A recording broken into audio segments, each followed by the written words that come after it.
ஆண்டவரே, ஒரு வார்த்தை சொல்லும், என் வாழ்வு நலமடையும்.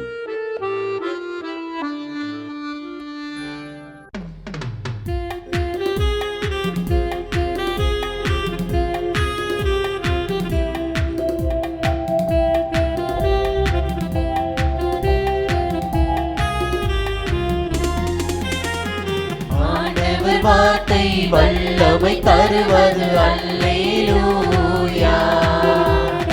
ஆண்டவர் வார்த்தை வாழ்வு தருவது அல்லேலூயா. ஆண்டவர் வார்த்தை வல்லமை தருவது அல்லேலூயா. ஆண்டவர் வார்த்தை வாழ்வு தருவது அல்லேலூயா. செவிகள் திறக்கட்டும், வார்த்தை வளம் பெற இதயம் திறக்கட்டும், பண்பு வலுப்பெறும், உண்மை உணர்வுகள் வாழ்வில் புலரட்டும், நிறைவாய் வாழ்ந்திடுவோம். ஆண்டவர் வார்த்தை வல்லமை தருவது அல்லேலூயா. ஆண்டவர் வார்த்தை வாழ்வு தருவது அல்லேலூயா.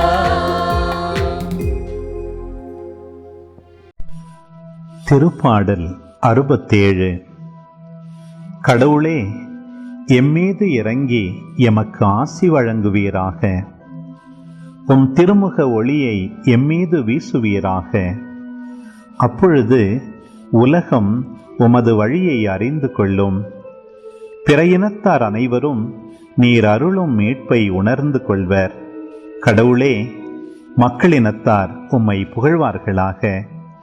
மக்கள் எல்லாரும் உம்மை போற்றுவார்களாக. வேற்று நாட்டினர் அக்களித்து மகிழ்ச்சியுடன் பாடிடுவராக. ஏனெனில் நீர் மக்களினங்களை நேர்மையுடன் ஆளுகின்றீர், உலகின் நாடுகளை வழிநடத்துகின்றீர். கடவுளே, மக்களினத்தார் உம்மை புகழ்வார்களாக. மக்கள் எல்லாரும் உம்மை போற்றுவார்களாக. நானிலம் தன் பலனை ஈந்தது. நம் கடவுள் நமக்கு ஆசி வழங்கினார். கடவுள் நமக்கு ஆசி வழங்குவாராக. உலகின் கடையெல்லை வரை வாழ்வோர் அவருக்கு அஞ்சுவராக. ஒரு சமூகத்துக்கான புனித உடன்படிக்கைங்கிற ஒரு யோசனை எப்படி ஒரு தனிநபருக்கான பரிபூரண அன்புன்னு ஒரு ஆழமான கட்டளையா மாறுச்சு? இந்த ஆச்சரியமான நெறிமுறை பரிணாமத்தை தான் 2 பழங்கால நூல்களை வச்சு நாம இன்னைக்கு ஆராய போறோம். இந்த பயணத்தை தொடங்குறதுக்கு முன்னாடி முதல்ல இந்த கேள்வியை பத்தி கொஞ்சம் யோசிப்போமா? ஒரு புனிதமான உடன்படிக்கைனா என்ன? அது வெறும் சட்டங்களோட தொகுப்பா, இல்ல அதையும் தாண்டி ஆழமான ஒரு வாக்குறுதியா? சரி, நம்மளோட முதல் மூல ஆதாரமான இணைச்சட்ட நூலுக்கு போலாம்.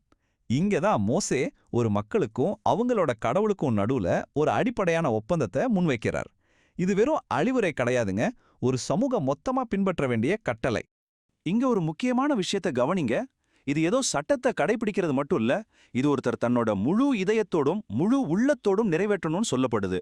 இது ஒரு முழுமையான அர்ப்பணிப்பை கேட்கிற ரொம்ப சீரியஸான ஒரு ஒப்பந்தம்.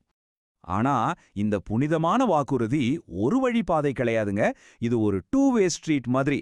அதாவது மக்களுக்கும் கடவுளுக்கும் சில பொறுப்புகள் இருக்கு. அப்போ அந்த ஒப்பந்தத்தோட 2 பக்கமும் என்ன சொல்லுதுன்னு பாப்போமா? இந்த ஒப்பந்தத்தோட 2 பக்கத்தையும் பார்த்தா ரொம்ப தெளிவா புரியுது இல்லையா? ஒரு பக்கம் மக்கள் கடவுளோட வழியில நடக்கிறதா சத்தியம் பண்றாங்க. இன்னொரு பக்கம் அதுக்கு பதிலா கடவுள் அவங்கள உயர்த்தி பாதுகாப்பதா வாக்குறுதி கொடுக்கறாரு. பார்க்க ஒரு கச்சிதமான பரஸ்பர உடன்படிக்கை மாதிரி இருக்கு. அப்போ இந்த உடன்படிக்கையோட இறுதி இலக்கு என்ன? அதுதான் இது. அவங்களோட அர்ப்பணிப்பால மத்தவங்கள இருந்து தனிச்சு நிக்கிற ஒரு புனித மக்களினமா மாறணும். இதுதான் அந்த ஒப்பந்தத்தோட அல்டிமேட் கிஃப்ட். இப்போ கதையில ஒரு பெரிய ட்விஸ்ட் வருது. பல 100 வருஷங்களுக்கு அப்புறம் மத்தேயு நற்செய்தியிலிருந்து வர்ற ஒரு புது கட்டளை இந்த பழைய உடன்படிக்கையோட மொத்த புரிதலையும் அப்படியே தலைகீழா மாத்துது. யோசிச்சு பாருங்க, அந்த காலத்துல இருந்த ஒரு பொதுவான புரிதல் இதுதான்: உனக்கு அடுத்திருப்பவர்கிட்ட அன்பு காட்டு, ஆனா உன்னோட எதிரிய வெறுத்தொதுக்கு. இது ரொம்ப இயல்பான ஒரு விஷயமா தான் பார்க்கப்பட்டுச்சு. ஆனா வரப்போற ஒரு புது போதனை இந்த சிந்தனையே உடைக்கப் போகுது. இந்த மாற்றம் எவ்வளோ பெரிய புரட்சின்னு பாருங்களேன். பகைவனை வெறுன்றதிலிருந்து பகைவனையும் நேசின்னு மாறுறது சும்மா ஒரு சின்ன மாற்றம் கிடையாது. இது மனுஷனோட நெறிமுறைகளோட அடித்தளத்தையே கேள்வி கேட்குது. இவ்வளோ கஷ்டமான ஒரு கட்டளையை ஏன் ஒருத்தர் பின்பற்றணும்? இது நிஜமாவே சாத்தியமா? இதுக்கு பின்னால இருக்கிற லாஜிக் என்னன்னா, தெய்வீக குணத்தை நாமளும் பின்பற்றணுங்கிறது தான். அதாவது கடவுள் எப்படி செய்யறாரோ அதை பார்த்து நாமளும் செய்யணும். அப்போ விண்ணகத் தந்தையின் மக்கள் ஆகிறதுக்கு என்ன வழி? சிம்பிள். அவரோட குணத்தை அப்படியே நாம பின்பற்றணும். அவரு காட்டுற மாதிரி பாரபட்சம் இல்லாத அன்பை நாமளும் காட்டணும். கடவுளோட இந்த பாரபட்சம் இல்லாத அன்பை விளக்க இதை விட ஒரு சூப்பரான உதாரணம் இருக்க முடியுமா? சூரியன் உதிக்கும் போது இவர் நல்லவர் இவர் கெட்டவர்னு பிரிச்சு பாக்குதா என்ன? இல்லையே. அதோட வெளிச்சம் எல்லாருக்கும் ஒண்ணுதான். இதுதான் நிபந்தனையற்ற அன்புன்னா என்னங்கிறதுக்கு ஒரு நேரடி உதாரணம். அதே மாதிரி தான் மழையும் இந்த பாரபட்சம் இல்லாத தன்மையை இன்னும் நல்லா புரிய வைக்குது. நீதிமான்கள் மேலையும் மழை பெய்யுது, அநீதிமான்கள் மேலையும் பெய்யுது. இதுல இருந்து என்ன தெரியுது? இது தெய்வீக இயல்போட ஒரு முக்கியமான அம்சம். இப்போ இந்த மூல ஆதாரமே நமக்கிட்ட ஒரு கேள்வி கேக்குது. உங்க மேல அன்பு காட்டுறவங்க கிட்ட மட்டும் நீங்க அன்பு காட்டினா அதுல என்ன பெருசா இருக்கு? நம்ம நண்பர்களையும் குடும்பத்தையும் நேசிக்கிறது ரொம்ப சாதாரண விஷயம். ஆனா இங்க இருக்கிற அழைப்பு அதை விட மேலான ஒண்ணு செய்ய சொல்லுது. அதுதான் உண்மையான சேலஞ்ச்.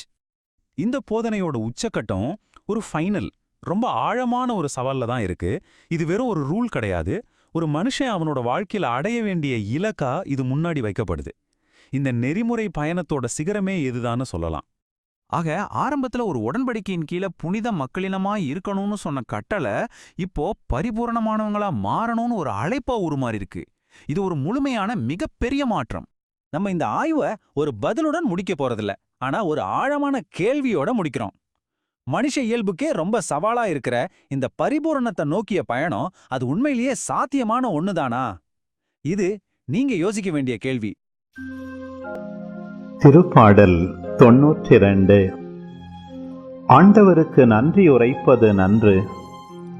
உன்னதரே, உமது பெயரை புகழ்ந்து பாடுவது நன்று. காலையில் உமது பேரன்பையும் இரவில் உமது வாக்கு பிறழாமையையும் 10 நரம்பு வீணையோடும் தம்புரு சுரமண்டல இசையோடும் எடுத்துரைப்பது நன்று. ஏனெனில் ஆண்டவரே, உம் வியத்தகு செயல்களால் என்னை மகிழ்வித்தீர்.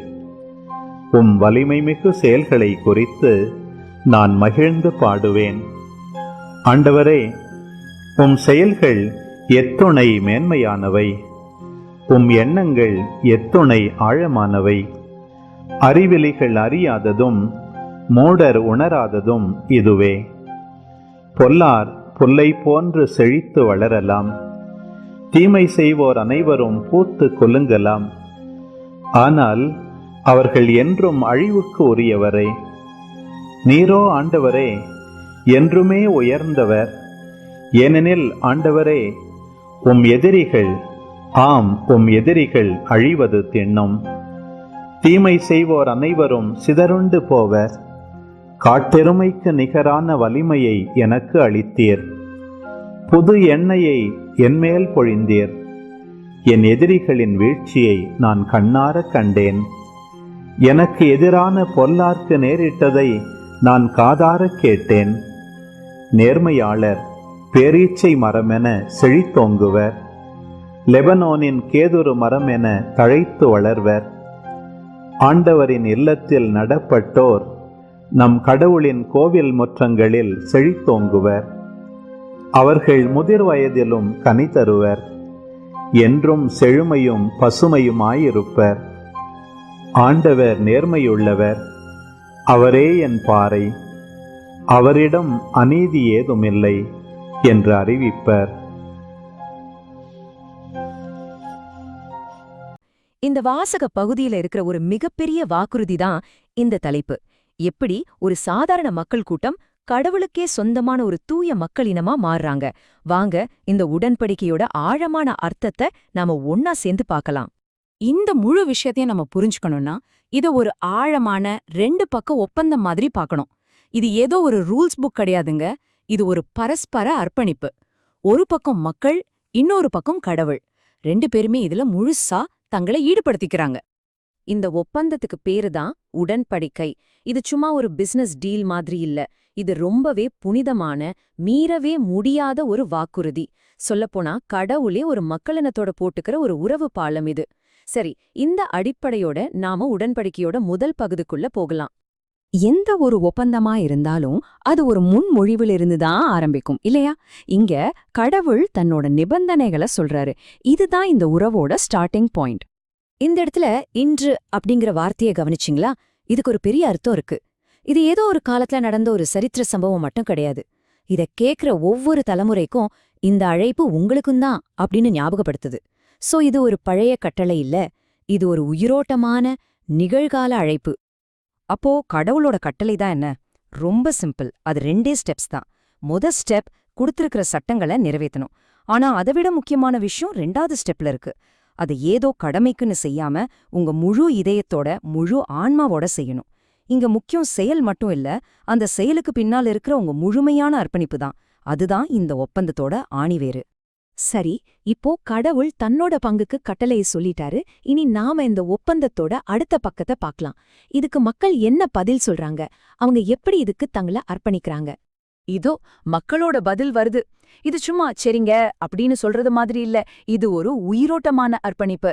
அதாவது ஆண்டவரை உங்க ஒரே கடவுளா ஏத்துக்கறாங்க, அவர் காட்டுற வழியில நடக்கறாங்க, அவர் குரலுக்கு செவி கொடுக்கறாங்க. இது அவங்களோட விசுவாசத்தை முழுசா பிரகடனம் செய்யற ஒரு விஷயம். இப்போ இந்த உடன்படிக்கையோட அழக பாருங்களேன். மக்கள் பக்கம் அவங்க செய்ய வேண்டிய வாக்குறுதிகள் எல்லாம் இருக்கு. அவங்க என்ன செய்யணும்னு ரொம்ப தெளிவா சொல்லப்பட்டிருக்கு. ஆனா கடவுளோட பக்கம் காலியா இருக்கு. ஒருவேளை மக்கள் அவன் கடமையெல்லாம் சரியா செஞ்சா அதுக்கு பதிலா கடவுள் என்ன செய்வார்? அந்த எதிர்பார்ப்பு தான் இந்த உறவையே இன்னும் ஆழமாக்குது. சரி, இப்ப நாம எல்லாரும் எதிர்பார்த்துட்டு இருந்த அந்த அடுத்த பக்கத்தை பார்க்க போறோம். மக்களோட இந்த அர்ப்பணிப்புக்கு பதிலா கடவுள் கொடுக்க போற அந்த மிகப்பெரிய வாக்குறுதி என்ன? அவ்வளவுதான். இப்போ இந்த உடன்படிக்கை முழுமையாயிடுச்சு. மக்களோட அர்ப்பணிப்புக்கு ஒரு அர்த்தம் கிடைச்சிருக்கு. கடவுள் தன்னோட வாக்குறுதிகளை ரொம்ப தெளிவா சொல்றாரு. நீங்க எனக்கு உண்மையா இருந்தீங்கன்னா நான் உங்களை என்னோட சொந்த பொக்கிஷமா மாத்துவேன். மத்த எல்லா ஜனங்களை விடவும் புகழ்லையும் பேர்லையும் மாட்சியிலையும் உங்களை உயர்த்துவேன். இது ஒரு அரசன் போடுற கட்டளை மாதிரி இல்ல, இல்லையா? இது ஒரு அன்பான உறவுல நடக்கிற ஒரு பரிமாற்றம். கடவுளோட இந்த வாக்குறுதியை இன்னும் கொஞ்சம் பிரிச்சு பார்க்கலாமா? முதல்ல சொந்தமான மக்களினம். இது எவ்வளவு ஒரு நெருக்கமான வார்த்தை பாருங்க. ஒரு தனிப்பட்ட உறவு. 2வது, எல்லா மக்களினங்களிலும் உங்களை உயர்த்துவார். இது ஒரு ஸ்பெஷலான ஸ்டேட்டஸ் மட்டும் இல்ல, இது ஒரு பெரிய பொறுப்பும் கூட. கடைசியா புகழ், பேர், மாட்சின்னு எல்லாத்துலயும் அவங்க உயர்த்தப்படுவாங்க. அதாவது அவங்களோட ஐடென்டிட்டி உலக அளவுல மதிக்கப்படுற ஒண்ணா. சரி, இந்த கட்டளைகள், வாக்குறுதிகள், இந்த 2 பக்க அர்ப்பணிப்பு, இது எல்லாத்தோட இறுதி விளைவு என்ன? இந்த பெரிய உடன்படிக்கையோட அல்டிமேட் ரிசல்ட் என்னவா இருக்கும்? இதுதான் அந்த உச்சகட்ட நிலை. இந்த முழு உடன்படிக்கையோட நோக்கமே இதுதான். வெறும் சட்டங்களை ஃபாலோ பண்ற ஒரு கூட்டமா இல்லாம கடவுளுக்காகவே ஒதுக்கி வைக்கப்பட்ட ஒரு தூய மக்களினமா மாறுறது. இது அவங்க செயல்களால மட்டும் வர்றதில்ல, கடவுளோட வாக்குறுதியாலையும் இந்த உடன்படிக்கையாலையும் அவங்களுக்கு கிடைக்கிற ஒரு புத்தன் புதிய புனிதமான அடையாளம் இது. நாம இந்த விளக்கத்தோட முடிவுக்கு வரப்போ நம்ம முன்னாடி ஒரு கேள்வி நிக்குது. பல நூற்றாண்டுகளுக்கு முன்னாடி செஞ்ச இந்த உடன்படிக்கையோட சாராம்சம் இன்னைக்கு நமக்கு என்ன சொல்ல வருது? நம்ம வாழ்க்கையில, நம்மளோட உறவுகள்ல, நம்ம நம்பிக்கைகள்ல ஒரு புனிதமான வாக்குறுதியோட உண்மையான மதிப்பு என்ன? இத பத்தி கொஞ்சம் யோசிச்சு பாருங்களேன்.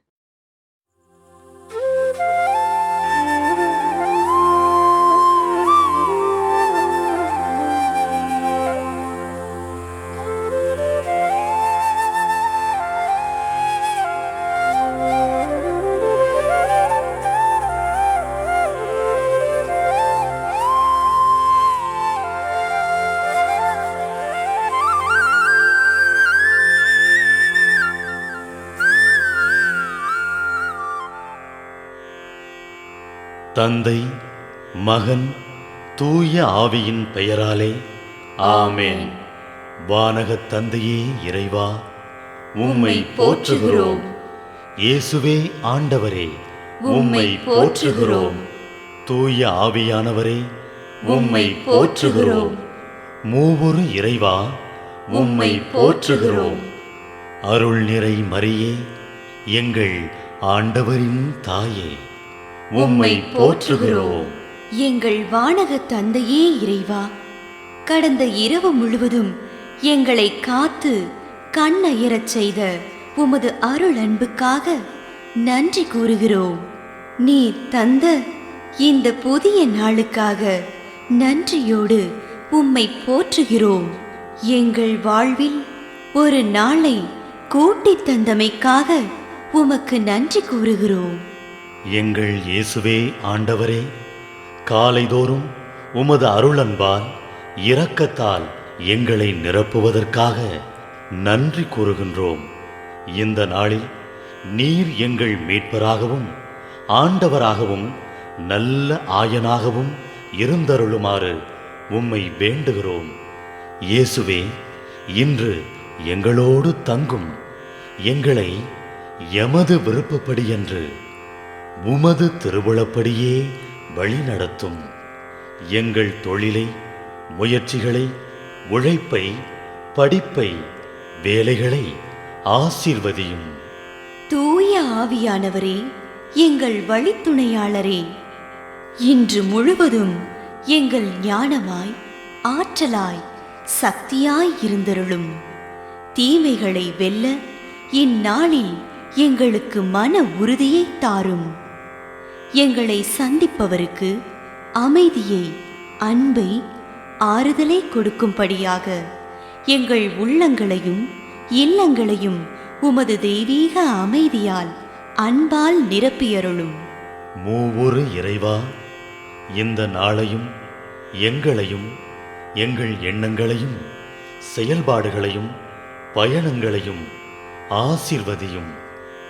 நாங்கள் சந்திக்கும் மனிதர்கள், எங்கள் குடும்பத்தார், உற்றார் உறவினர், எங்கள் நண்பர்கள் மற்றும் எல்லோருக்கும் துணையாயிருந்தருளும். மேலும் உடல் நலம் குன்றியோர், துயருறுவோர், கைவிடப்பட்டோர், தனிமையில் வாடுவோர், எளியோர், படிக்கும் மாணாக்கர்கள், ஆசிரிய பெருமக்கள், அரசு அலுவலர்கள், நாட்டு தலைவர்கள், விவசாயிகள், கடலில் பணிபுரிவோர், பிற தொழில் செய்வோர், துறவிகள், பங்கு தந்தையர், எங்கள் மறைமாவட்ட ஆயர், ஏனைய ஆயர்கள், திருத்தந்தை ஆகிய அனைவரையும் இக்காலை பொழுதில் உம் திருப்பாதம் ஒப்படைக்கின்றோம். அனைவரையும் ஆசீர்வதித்து பாதுகாத்து வழிநடத்தியருளும். அம்மா மரியே, எங்கள் ஆண்டவரின் தாயே, உம் கருணை மிகு அருட்பார்வை எனும் அடைக்கல கோட்டைக்குள்ளே இன்று முழுவதும் எங்கள் ஒவ்வொருவரையும் அரவணைத்து எந்த சூழ்நிலையிலும் உம்மையும் உம் திருமகன் இயேசுவையும் விட்டு பிரியாதபடி எங்களை பாதுகாத்து வழிநடத்தி அருளும். எங்கள் நல்ல தந்தையே, கேட்டதெல்லாம் கிடைக்கும் என்ற தளராத உறுதியோடும் விசுவாசத்தோடும் எங்கள் அன்னையாம் மரியாளின் பரிந்துரையில் நம்பிக்கை வைத்து இந்த மன்றாட்டுக்களை எங்கள் ஆண்டவராகிய இயேசு கிறிஸ்து வழியாகவும் தூய ஆவியானவர் வழியாகவும் உம்மிடம் சமர்ப்பிக்கின்றோம். எங்கள் வானகத் தந்தையே, போற்றி போற்றி. எங்கள் ஆண்டவராகிய இயேசுவே, போற்றி போற்றி. தூய ஆவியானவரே, போற்றி போற்றி. மூவொரு இறைவா, போற்றி போற்றி என்று போற்றி மகிழும் எங்கள் இதயத்தை உமது தெய்வீக வல்லமையால் நிரப்பி இந்த நாள் முழுவதும் எங்களை பாதுகாத்து வழிநடத்தியருளும் எங்கள் நல்ல தந்தையே, ஆமென்.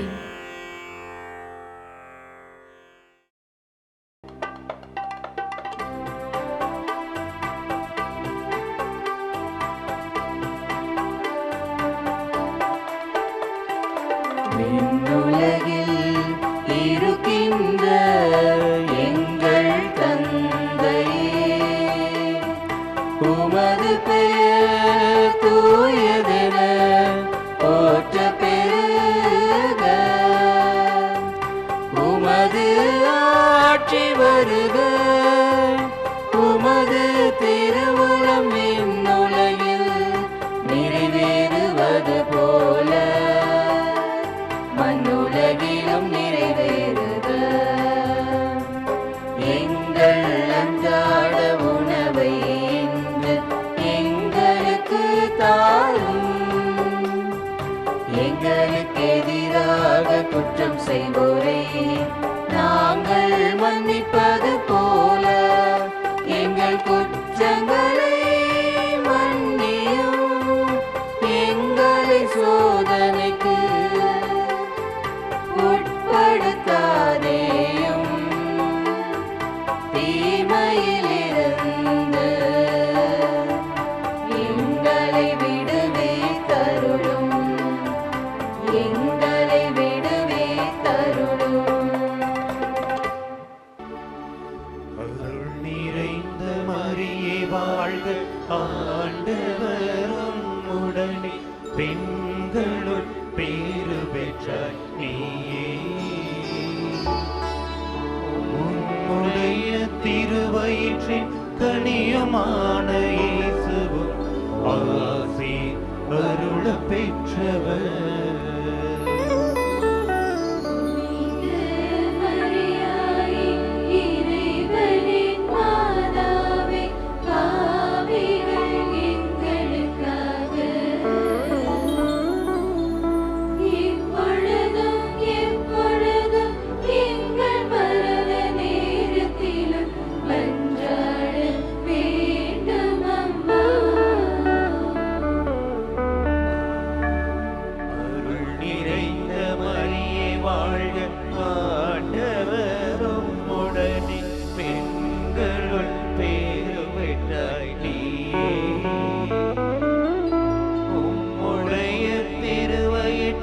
கனியுமான இயேசுவும் ஆசி அருள பெற்றவர்.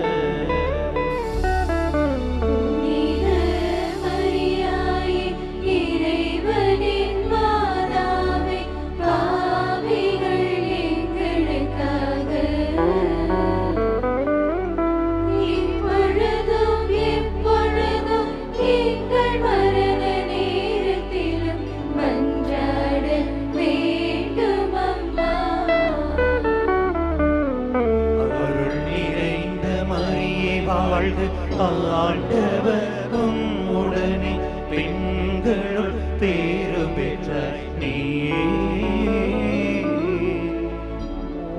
உடைய திருவயிற்றில் கனியுமான இயேசுவும் ஆசி அருள பெற்றவர்.